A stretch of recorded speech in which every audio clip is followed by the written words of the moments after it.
सुनो बेटे, मैं तुमसे कुछ कहना चाहता हूँ। तुम गहरी नींद में सो रहे हो। तुम्हारा नन्हा सा हाथ तुम्हारे नाजुक गाल के नीचे दबा है और तुम्हारे पसीना पसीना ललाट पर घुंघराले बाल बिखरे हुए हैं। मैं तुम्हारे कमरे में चुपके से दाखिल हुआ हूँ, अकेला, बिल्कुल अकेला। अभी कुछ मिनट पहले जब मैं लाइब्रेरी में अखबार पढ़ रहा था तो मुझे बहुत पश्चाताप हुआ। इसीलिए तो आधी रात को मैं तुम्हारे पास खड़ा हूँ, किसी अपराधी की तरह। जिन बातों के बारे में मैं सोच रहा था वे ये हैं बेटे, मैं आज तुम पर बहुत नाराज हुआ।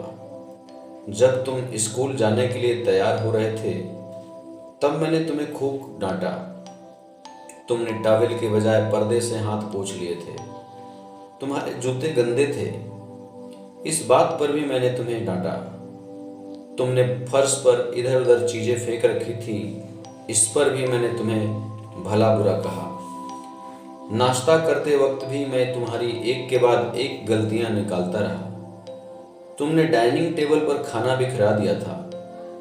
खाते समय तुम्हारे मुंह से चपड़ चपड़ की आवाज आ रही थी। मेज पर तुमने कोहनियां भी टिका रखी थी।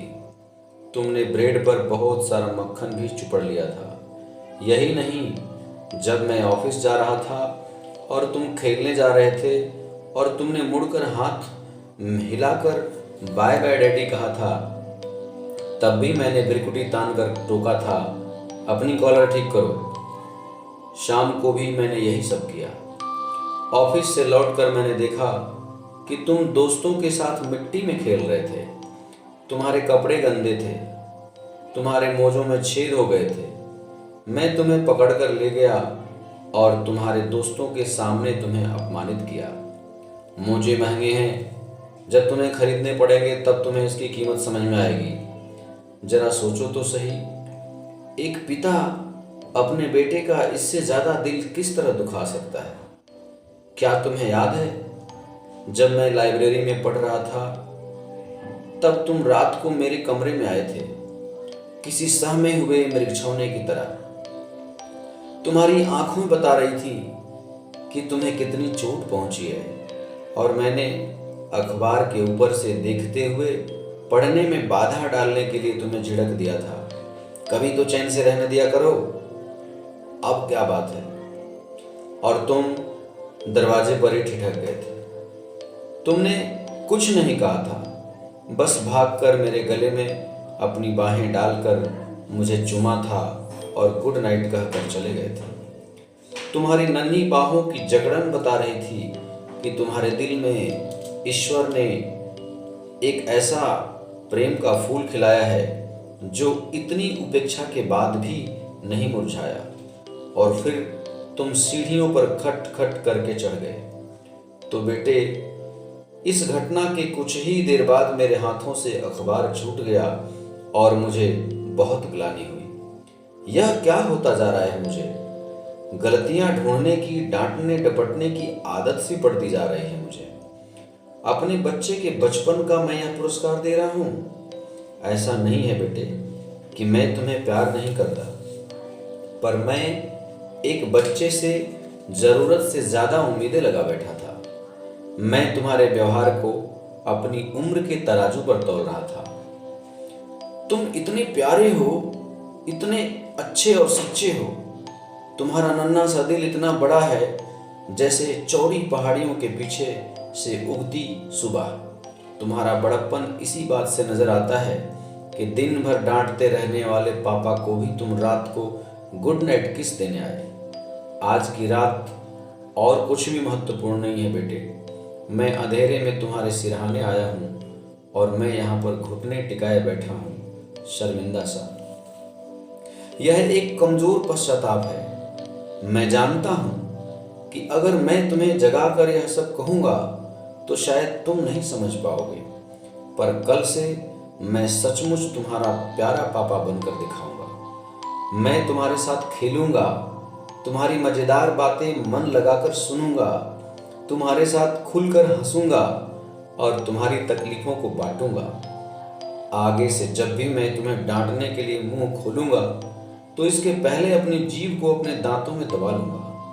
मैं बार बार किसी मंत्र की तरह यह कहना सीखूंगा, वह तो अभी बच्चा है, छोटा सा बच्चा। मुझे अफसोस है कि मैंने तुम्हें बच्चा नहीं बड़ा मान लिया था, परंतु आज जब मैं तुम्हें गुड़ी मुड़ी और थका थका पलंग पर सोया देख रहा हूँ बेटे, तो मुझे एहसास होता है कि तुम अभी बच्चे ही तो हो। कल तक तुम अपनी माँ की बाहों में थे, उसके कंधे पर सिर रखे मैंने तुमसे कितनी ज़्यादा उम्मीदें की थी, कितनी ज़्यादा। नमस्कार दोस्तों, मेरा नाम ओमकार नाथ राय है। मैंने इस वाक्य को, इस सेंटेंस को मैंने कहीं पढ़ा और इस किताब का नाम है लोक व्यवहार। मेरे से रहा नहीं गया और ये ऑडियो मैं आप सभी को दे रहा हूँ ताकि इसको गहराई से समझें, इसे 2 बार 3 बार सुने, ताकि पता चले कि मैं अपने बच्चों के प्रति क्या गलती कर रहा हूँ। बच्चे कोरे कागज हैं, नन्हे से, प्यारे से, सच्चे दिल वाले। हम उन्हें बचपन से ही बड़ा करने की कोशिश करते हैं। उनकी वो आज़ादी, उनका बचपना हम उतना केयर नहीं कर पाते, ध्यान नहीं रख पाते। इसलिए दोस्तों, इस ऑडियो के माध्यम से आप अपने अंदर की कोमलता को, बच्चों के अंदर की कोमलता को पहचान सकते हैं और आप उनके फूल जैसे दिल को बिना मुरझाए, बिना तोड़े, उनको उत्साह वर्धन में उनसे अच्छी अच्छी बातें करके, उनको पर्सनल समय दे करके, वो आज जो समय देंगे अपने बच्चों को, वही समय उन्हें बड़े होने पर भी याद रहता है। चाहे खिलौने कितने भी अच्छे दे दें, चाहे सुविधाएं कितनी भी अच्छी दे दें, लेकिन अगर उनको हम व्यक्तिगत टाइम नहीं देते हैं, पर्सनल उनको समय नहीं देते हैं और उनको डांटते रहते हैं हर चीज़ के लिए, तो ये उनके कोमल हृदय पे बहुत गहरा आघात है। सो फ्रेंड्स, बस यही चीज़ आप भी आगे शेयर कीजिए ताकि बच्चे भविष्य हैं, उनका ये भविष्य हम उनसे ना छीनें। बहुत बहुत धन्यवाद।